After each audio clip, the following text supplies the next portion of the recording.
In this video, I will be demonstrating how to crochet a UK extended half treble crochet.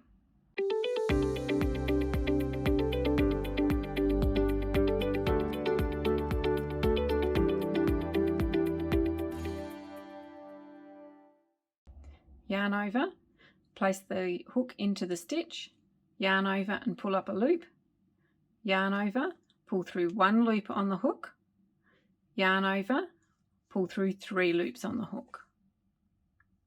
Here it is again. Yarn over, place the hook into the stitch, yarn over and pull up a loop, yarn over, pull through 1 loop on the hook, yarn over, pull through 3 loops on the hook. Here's one more. Yarn over, place the hook into the stitch, yarn over and pull up a loop, yarn over, pull through 1 loop on the hook, yarn over, pull through 3 loops on the hook.